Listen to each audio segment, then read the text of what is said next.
So does stress affect fat loss? Absolutely, stress affects fat loss. But the question is, what is stress? I've talked about it before. We'll talk about it again. What is stress, and what about stress prevents fat loss? So to begin with, a lot of people hear about stress and cortisol levels. And yes, cortisol does affect how we may process fat or where fat may get stored or may not get stored.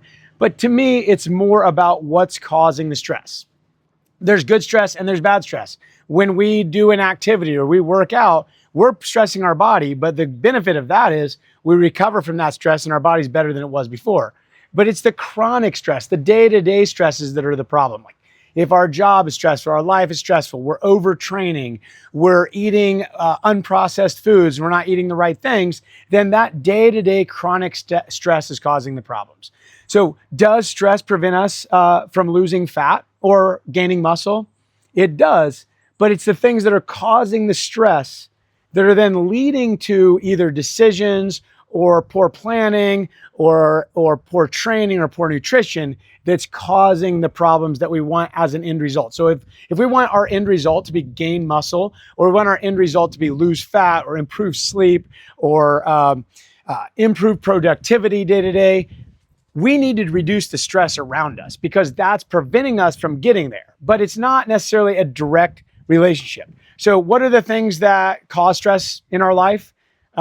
We can overtrain. We can do too much activity. We can do too little recovery. We can have poor sleep. So poor nighttime routine, poor sleep overall. We can't stay asleep. We can have poor nutrition. So we can be eating highly processed foods. We can be not eating whole foods, not getting our good carbs and our veggies and our good protein and our good fats in.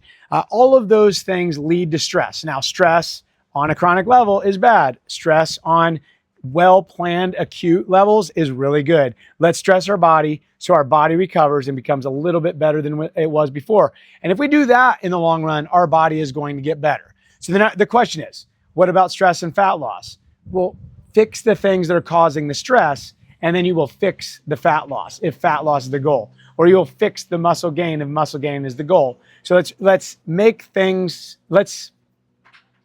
what I want to do is I want to reduce the stress around you so the things that we're working on feel even easier. Nutrition, whole foods, well-balanced meal plan, better training program, better recovery, better sleep, stress reduction overall, mindful stress reduction, all of those things. So it's not necessarily the direct, I'm stressed, so I can't lose fat, or I'm stressed, I'm gaining fat. No, you're stressed and you're not doing things well enough.